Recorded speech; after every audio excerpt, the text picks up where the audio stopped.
একদিন হঠাৎ মক্কা নগরীতে প্রচণ্ড ঝড় বৃষ্টি শুরু হলো। ঝড় বৃষ্টির প্রবল দাপটের কারণে মক্কা নগরীর আবে জমজম কূপটি পানিতে পরিপূর্ণ হওয়ায় জমজম কূপ থেকে পানি ওঠা বন্ধ হয়ে গেল। তারপরে মক্কা নগরীতে প্রবল আকারে পানির সংকট দেখা দিল। কোথাও কোনো পানির চিহ্ন মাত্র নেই। মক্কার মানুষেরা পানির জন্য এদিক ওদিকে ছোটাছুটি করতে লাগলো, কিন্তু কোথাও পানির সন্ধান না পেয়ে একেবারে তারা দিশেহারা হয়ে পড়লেন। শিশু, যুবক, বৃদ্ধাবৃদ্ধ সবাই পানির জন্য অসুস্থ হয়ে পড়লেন। তৎকালীন সময়ে মক্কা নগরীর নেতা ছিল হজরত রসুলুল্লাহ সাল্লাল্লাহু আলাইহি ওয়াসাল্লামের দাদা অর্থাৎ আব্দুল মুত্তালিব। পানির সংকটের জন্য দিশেহারা হয়ে তারা সবাই তাদের নেতা আব্দুল মুত্তালিবের কাছে উপস্থিত হলেন। আব্দুল মুত্তালিবের কাছে উপস্থিত হয়ে সবাই তাকে বললেন, আপনি আমাদের নেতা, আপনি যেভাবেই হোক আমাদের পানির ব্যবস্থা করুন। আপনি জমজম কূপ থেকে পানি উত্তোলন করার ব্যবস্থা করে দিন। আমাদের মনে হয় আপনি ছাড়া আর কেউই জমজম কূপ থেকে পানি উত্তোলন করার ব্যবস্থা করে দিতে পারবে না। উপস্থিত বললেন, আমরা যদি জমজম কূপ থেকে পানি না পাই তাহলে সবাই অসুস্থ হয়ে মারা যাব। এই কথা শুনে আব্দুল মুত্তালিব ভীষণ চিন্তিত হয়ে পড়লেন। তিনি মনে মনে ভাবতে লাগলেন কিভাবে জমজম কূপ থেকে পানি উত্তোলন করা যায় এবং কিভাবে পানি উত্তোলন করার ব্যবস্থা করা যায়। কিন্তু তিনি কোনো চিন্তা করেই কুল কিনারা পেল না, কোনো আলো দেখতে পেল না।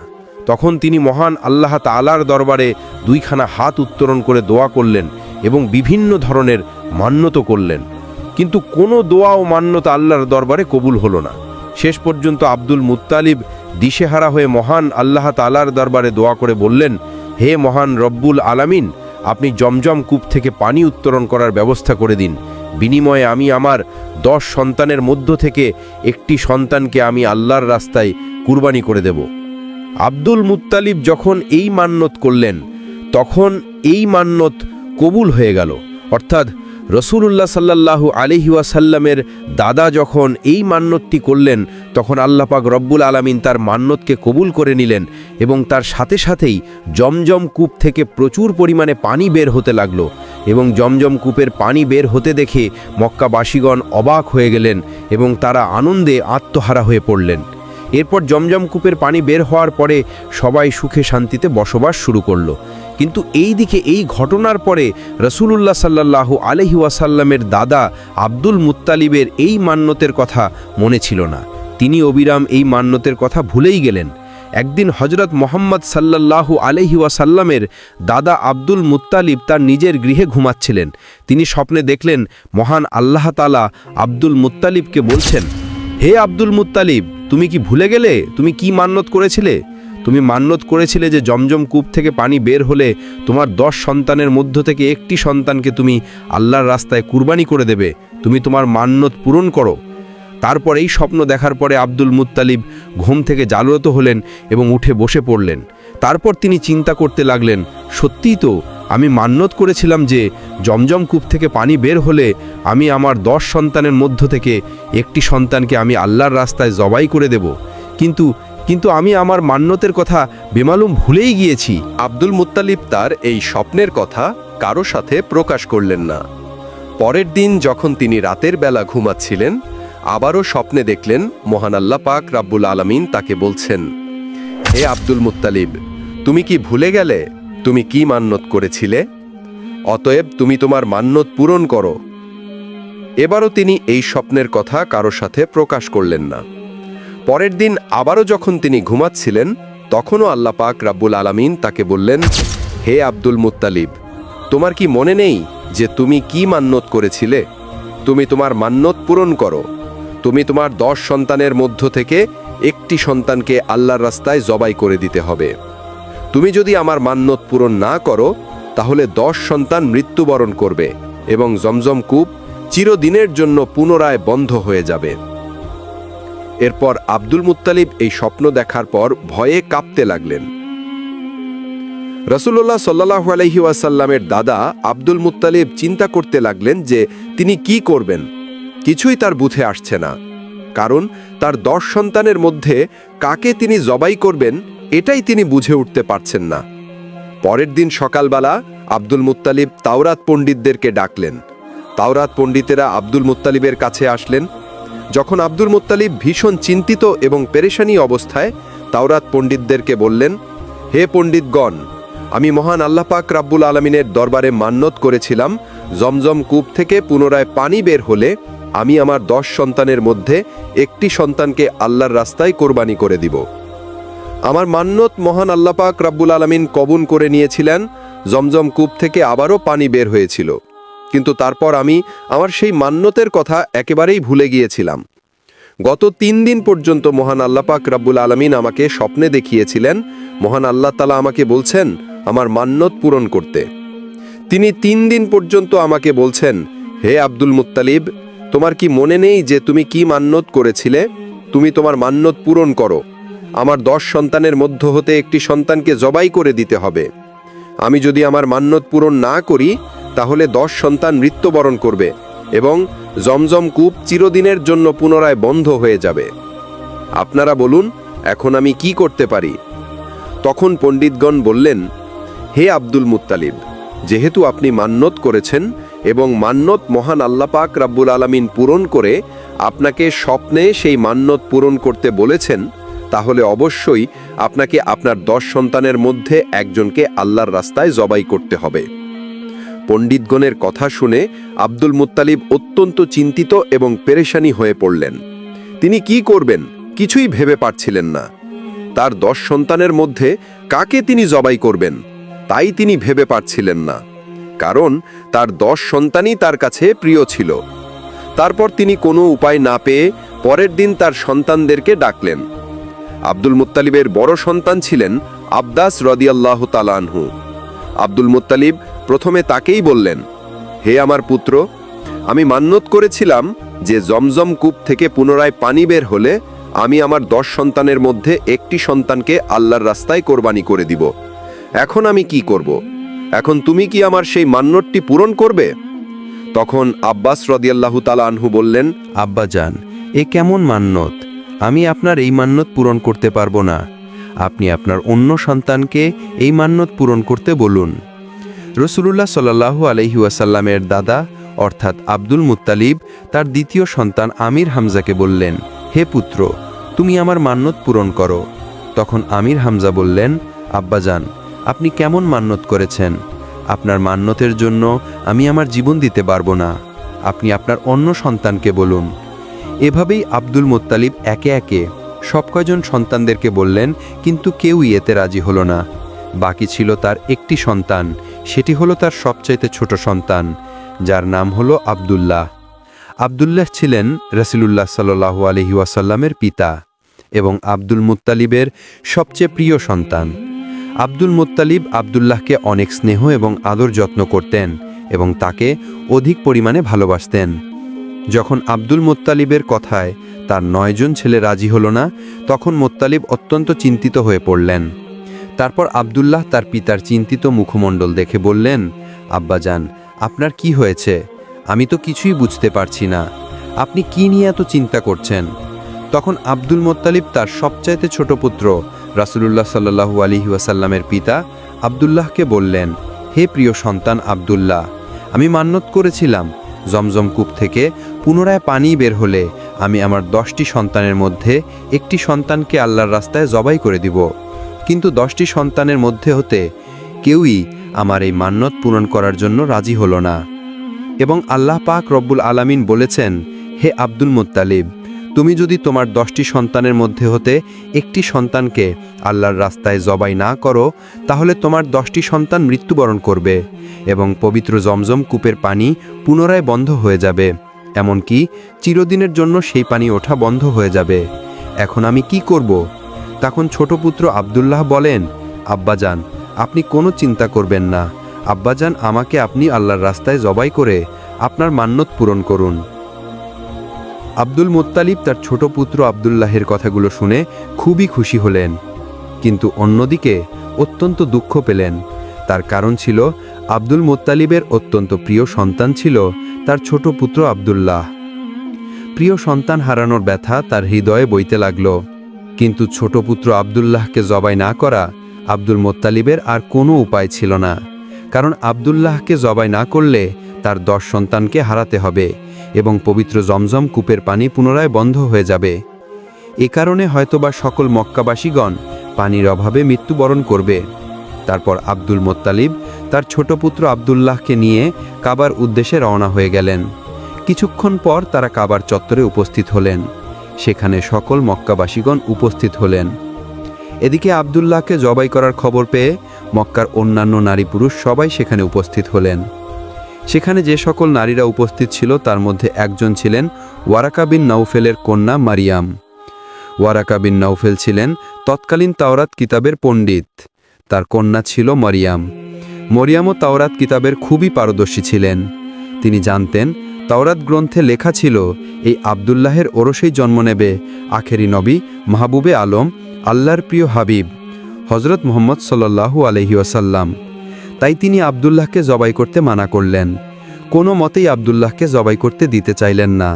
তিনি আব্দুল মুত্তালিবকে বললেন, আব্দুল্লাহকে কোনো মতেই জবাই করা যাবে না, কারণ তাওরাত কিতাবে লিখিত আছে পবিত্র জমজম কূপের তাওরাত কিতাবে লিখিত আছে এই আব্দুল্লাহর ওরসেই জন্ম নেবে আখেরি নবী হজরত মুহাম্মদ সাল্লাল্লাহু আলাইহি ওয়াসাল্লাম এই পৃথিবীতে আগমন করবেন। তারপর রাসূলুল্লাহ সাল্লাল্লাহু আলাইহি ওয়াসাল্লামের দাদা আব্দুল মুত্তালিব মারিয়ামকে বললেন, আমি মান্যত করেছিলাম যে জমজম কূপ থেকে পানি পুনরায় উত্তোলন হলে আমি আমার 10 সন্তানের মধ্য থেকে একটি সন্তানকে আল্লাহর রাস্তায় জবাই করে দিব। সেই অনুযায়ী এখন যদি 10 সন্তানের মধ্য থেকে একটি সন্তানকে জবাই না করি, তাহলে আমার 10 সন্তানকে মৃত্যুবরণ করতেই হবে এবং জমজম কূপ থেকে আবারও পানি ওঠা বন্ধ হয়ে যাবে। তখন মরিয়ম বললেন, যাই হোক না কেন, আব্দুল্লাহকে কোনো মতেই জবাই করা যাবে না। বিনিময়ে এই মক্কা নগরীতে রক্তের বন্যা বয়ে যাবে, তবু আমরা আব্দুল্লাহকে জবাই করতে দিব না। মরিয়ম বললেন, প্রয়োজনে আপনি আপনার অন্য সন্তানের মধ্য থেকে যে কোনো একটি সন্তানকে জবাই করেন। মরিয়মের সঙ্গে সঙ্গে সকল মক্কাবাসীগণ বলে উঠল, আমরা কোনো মতেই আব্দুল্লাহকে জবাই করতে দিব না। অপরদিকে অন্যান্য মক্কাবাসীগণ বলল, আমরা যদি আব্দুল্লাহর চেহারা দেখে ব্যবসা বা সফর করি তাহলে আমাদের ব্যবসা ভালো হয়। হে আব্দুল মুত্তালিব, আপনার ছোট পুত্র আব্দুল্লাহকে আমরা কোনো মতেই জবাই করতে দিব না। তারপর আব্দুল মুত্তালিব কোনো উপায় দেখতে না পেয়ে শেষ পর্যন্ত তাওরাত পণ্ডিতের কাছে আবার চলে গেলেন এবং সমস্ত ঘটনাগুলি তাদেরকে খুলে বললেন। তখন তাওরাত পণ্ডিত তার প্রশ্ন শুনে বললেন, আপনি এখন গিয়ে লটারির ব্যবস্থা করুন। এই লটারিতে উটের নাম লিখুন এবং আপনার ছোট পুত্র আব্দুল্লাহর নাম লিখুন। এই লটারিতে যার নাম উঠবে তাকে আপনি আল্লাহর রাস্তায় জবাই করে দিবেন। তারপর সকল মক্কাবাসীর সামনে আব্দুল মুত্তালিব লটারির ব্যবস্থা করে দিলেন। সেখানে উটের নাম লেখা হলো এবং আব্দুল্লাহর নাম লেখা হলো এবং এই 2টি কাগজ তারা একটি পাত্রের ভিতরে দিয়ে দিল। যখন পাত্রের ভিতর থেকে কাগজটি তুলল তখন দেখা গেল আব্দুল্লাহর নাম উঠল। এদিকে মক্কাবাসী কোনো মতেই আব্দুল্লাহকে জবাই করতে দিবে না। আবারও লটারির ব্যবস্থা করা হলো এবং কাগজ তুলে দেখা আবারও আব্দুল্লাহর নাম উঠল। এভাবেই লটারি করতে করতে 99 বার এই পাত্র থেকে লটারির মাধ্যমে কাগজটি তোলা হলো, কিন্তু প্রতিবার ওই আব্দুল্লাহর নামই উঠল। তারপর আব্দুল মুত্তালিব বললেন, আর কোনো উপায় নেই, এবার আমার প্রিয় আব্দুল্লাহকে জবাই করতেই হবে। যেহেতু আমি মান্যত করেছিলাম তাই আমাকে মান্যত পূরণ করতেই হবে এবং মান্যত পূরণ করার জন্য আমাকে শেষ পর্যন্ত আমার প্রিয় পুত্র আব্দুল্লাহকে জবাই করতেই হবে। আব্দুল মুত্তালিবের এই কথা শুনে তারপর তাওরাত পণ্ডিতের কন্যা মরিয়ম বললেন, না, আব্দুল্লাহকে জবাই করা যাবে না। আপনি আবারও নতুন করে লটারির ব্যবস্থা করুন। যতক্ষণ পর্যন্ত উটের নাম না ওঠে ততক্ষণ পর্যন্ত আপনি লটারি চালিয়ে যাবেন। আবারও লটারির ব্যবস্থা করা হলো। একদম শেষ পর্যায়ে অর্থাৎ 100 বারের পর ওই লটারিতে উটের নাম উঠল। এবার সকল মক্কাবাসীগণ আনন্দে আত্মহারা হয়ে উঠল। অন্যান্য সকলে খুশি হলো, কারণ তাদের প্রিয় আব্দুল্লাহকে আর জবাই করতে হবে না। এই ভেবে সবাই খুশিতে আত্মহারা হয়ে উঠল। তারপর আব্দুল মুত্তালিব অত্যন্ত খুশি হয়ে 100টি উট আল্লাহর রাস্তায় জবাই করে দিলেন। এদিকে আব্দুল্লাহ ধীরে ধীরে বড় হতে লাগল। যখন তিনি বিবাহের উপযুক্ত হল তখন বহু জায়গা থেকে আব্দুল্লাহর জন্য বিবাহের সম্বন্ধ আসতে লাগল, কারণ তৎকালীন সময়ে আব্দুল্লাহ ছিলেন সবচেয়ে সুন্দর পুরুষ আব্দুল্লাহকে দেখে যে কারো ভালো লেগে যেত। আব্দুল্লাহকে পাওয়ার জন্য মক্কার রমণীরা অধীর হয়ে থাকত। মক্কার রমণীরা মান্যত করত আব্দুল্লাহকে স্বামী হিসাবে পাওয়ার জন্য, কারণ আব্দুল্লাহ ছিলেন অত্যন্ত সুন্দর, ভদ্র ও সচ্চরিত্রবান পুরুষ। প্রতিদিন আব্দুল্লাহর জন্য অনেক বিবাহের প্রস্তাব আসত, কিন্তু কোনোটাতে রাজি হতো না, কারণ আব্দুল মুত্তালিব তার বন্ধু ওয়াব ইবনে আব্দুল মান্নার কাছে ওয়াদা করেছিলেন তার কন্যার সাথে আব্দুল্লাহর বিবাহ দিবেন। ওয়াবের কন্যার নাম ছিল আমেনা। তারা মদিনায় বসবাস করতেন। তারপর কিছুদিন পরে আব্দুল মুত্তালিব তার ছোট পুত্র আব্দুল্লাহকে নিয়ে মদিনার উদ্দেশ্যে রওনা হয়ে গেলেন। উদ্দেশ্য ছিল আব্দুল্লাহর সাথে আমিনের বিবাহ দেওয়া। আব্দুল্লাহ এবং আব্দুল মুত্তালিব যখন মদিনার উদ্দেশ্যে রওনা হয়ে গেলেন, তারা দেখল পথের ধারে দাঁড়িয়ে আছে তাওরাত কিতাবের পণ্ডিত ওরাকা বিন নওফেলের কন্যা মরিয়ম। তিনি আব্দুল্লাহকে দেখে তার কাছে আসলেন এবং মরিয়ম বললেন, ওহে আব্দুল্লাহ, কিছু বছর পূর্বে তোমার পিতার মান্যত পূরণ করার জন্য তোমারের পরিবর্তে যে 100টি উট কুরবানি দিয়েছিলেন, আজ আমি শপথ করে বলছি সেই 100টি উট তোমার পক্ষ থেকে আমি তোমার পিতাকে দিয়ে দিব। কিন্তু আমার একটা প্রস্তাব রয়েছে, তার বিনিময়ে তুমি আমাকে বিবাহ করো। কিন্তু আব্দুল্লাহ সচ্চরিত্রবান ও ভদ্র এবং লাজুক হওয়ায় মরিয়মের এই প্রস্তাবে কোনো উত্তর দিল না।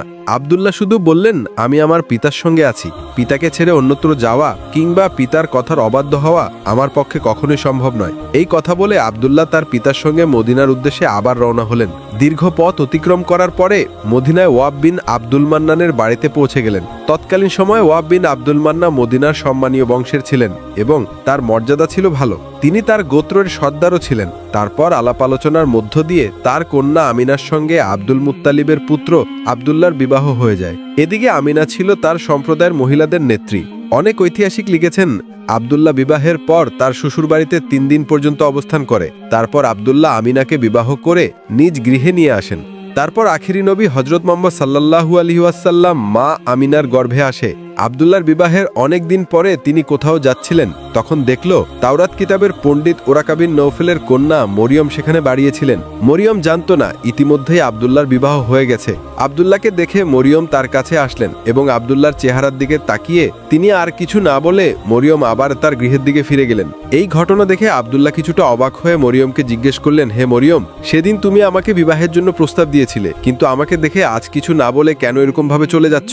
এর কারণ কি আমি জানতে পারি? তখন মরিয়ম বললেন, তুমি বিয়ে করছো, ইতিমধ্যেই তুমি অন্য এক নারীর স্বামী। তোমার চেহারা পরিবর্তন ঘটেছে, এটা আমি স্পষ্ট দেখতে পেয়েছি। আমি সেদিন তোমাকে বিয়ের প্রস্তাব দিয়েছিলাম, তার কারণ হলো তোমার লালাটে এক উজ্জ্বল নূর ছিল। সেই নূরের জ্যোতি যেমন তেমন ছিল না। এর আগে কখনোই কোনো পুরুষের লালাটে এমন দেখিনি, কিন্তু আজ তোমার লালাটে সেই নূর দেখতে পাচ্ছি না।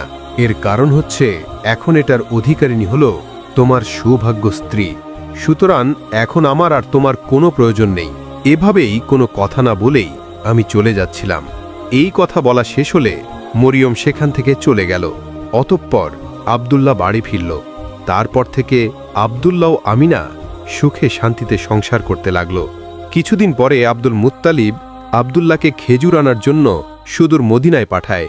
খেজুর নিয়ে আসার সময় আব্দুল্লাহ কুরাইশদের একটি বাণিজ্য কাফেলার সঙ্গে সফর করেছিলেন, কিন্তু পথেই হঠাৎ অসুস্থ হয়ে পড়লেন, যার ফলে আব্দুল্লাহ মদিনায় অবতরণ করেন এবং সেখানেই তিনি ইন্তেকাল করেন।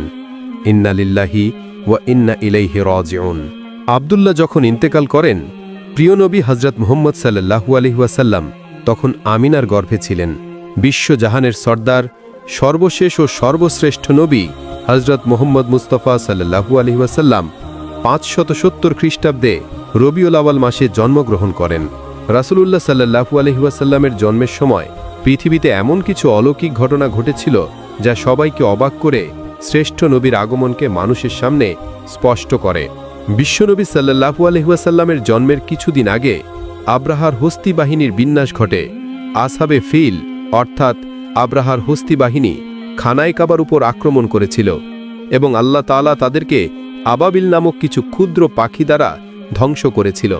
এই ঘটনাটি বিশ্বনবী সাল্লাল্লাহু আলাইহি ওয়াসাল্লামের জন্মের বড় বরকতের পটভূমি ছিল বলে সিরাতের কিতাবগুলোতে উল্লেখ রয়েছে। হযরত উসমান ইবনে আব্দুল্লাহ আস রাদিয়াল্লাহু তাআলা আনহুর মা হযরত ফাতেমা বিনতে আব্দুল্লাহ রাদিয়াল্লাহু তাআলা আনহু বলেন, রাসূলুল্লাহ সাল্লাল্লাহু আলাইহি ওয়াসাল্লামের জন্মের মুহূর্তে আমি মা আমিনার কাছে ছিলাম। আমি দেখলাম বিবি আমিনার ঘরটি আলোয় আলোকিত হয়ে গেল এবং আকাশের সব তারকা নিচের দিকে ঝুঁকে পড়ল। আমার মনে হতে লাগলো তারকাগুলো যেন আমার উপর এসে পড়ছে। বিশ্বনবীর জন্মক্ষণে এই দিকে পৃথিবীর মূর্তিশালায় নবুয়াতের সূর্যোদয়, অপরদিকে পরশ্ব সম্রাট কিসরার রাজপ্রাসাদে ভূমিকম্পের সৃষ্টি হয়। এই ভূমিকম্পের দরুন রাজপ্রাসাদের 14টি গম্বুজ ভেঙে গড়িয়ে যায়। পারস্যের এক অগ্নিকুণ্ড, যা 100 বছরব্যাপী বিরতিহীনভাবে জ্বলছিল, তা সেই শুভ মুহূর্তে হঠাৎ নিভে যায়। ছাওয়া নামক এক নদীতে যথারীতি পানি প্রবাহিত হচ্ছিল। বিশ্বনবী সাল্লাল্লাহু আলাইহি ওয়াসাল্লামের আগমনের মুহূর্তে হঠাৎ তার অর্ধেক জলরাশি শুকিয়ে যায়। এটা ছিল অগ্নিপূজা সহ সব ভ্রান্তির অবসানের ইঙ্গিত। সহিহ হাদিসে বর্ণিত, জন্মের সময় বিশ্বনবীর মায়ের পেট থেকে এমন একটি নূরের বিস্তৃত ঘটেছিল, যার আলোকে পূর্ব থেকে পশ্চিম দিগন্ত পর্যন্ত সব কিছুই আলোকিত হয়ে গিয়েছিল। কোনো কোনো বর্ণনায় পাওয়া যায়, বিশ্বনবী সাল্লাল্লাহু আলাইহি ওয়াসাল্লাম যখন ভূমিতে আবির্ভূত হলেন, তখন উভয় হাতের উপর ভর দিয়েছিলেন। তারপরে এক মুষ্টি মাটি দিয়ে আকাশের দিকে দৃষ্টিপাত করলেন। হযরত ইবনে সুফিয়ান বর্ণনা করেন, হযরত আয়েশা রাদিয়াল্লাহু তাআলা আনহা বললেন, বিশ্বনবী সাল্লাল্লাহু আলাইহি ওয়াসাল্লামের জন্মগ্রহণের সময় এক ইহুদি ব্যবসার উদ্দেশ্যে মক্কা নগরীতে বসবাস করত। যে রাতে বিশ্বনবী সাল্লাল্লাহু আলাইহি ওয়াসাল্লাম পৃথিবীতে আগমন করে, সেই রাতের পরবর্তীকালে সে কুরাইশদের কাছে জিজ্ঞেস করল, গত রাতে এই এলাকাতে কোনো শিশুর জন্ম হয়েছে কি? উপস্থিত কুরাইশদের লোকেরা বলল, এ বিষয়ে আমরা কিছুই জানি না। লোকটি বলল, তোমরা এই বিষয়টির অনুসন্ধান করো, কেননা এই রাতে বর্তমান উম্মতের নবী ভূমিষ্ঠ হয়েছে। তাদের মধ্যবর্তী স্থানে একটি বিশেষ নিদর্শন অর্থাৎ মোহরে নবুয়ত রয়েছে। জন্মের পর শিশুটির মুখে জিন আঙ্গুল পুরে রাখার ধরন, শিশুটি 2 দিন ধরে কারো দুধ পান করবে না।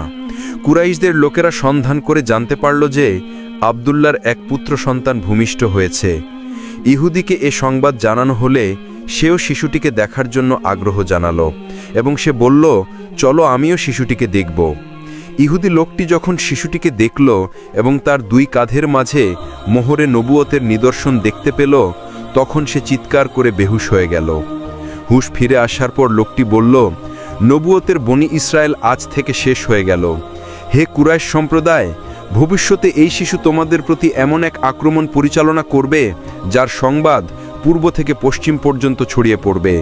এছাড়া আরও অনেক আশ্চর্যজনক ঘটনা সিরাতের পাতায় পাতায় কোনো অক্ষরে লেখা রয়েছে। আসুন আমরা বিশ্বনবীর চরিত্র লক্ষ্য করে আমাদের জীবন গড়ি, তাহলে এই পৃথিবী থেকে সমস্ত অন্ধকার দূরীভূত হয়ে আসবে। আল্লাহ পাক রাব্বুল আলামিন যেন আমাদের সকলকে প্রিয় নবী হযরত মুহাম্মদ সাল্লাল্লাহু আলাইহি ওয়াসাল্লাম এর দেখানো পথে চলার তৌফিক দান করেন। সকলে কমেন্ট বক্সে লিখুন, আমিন।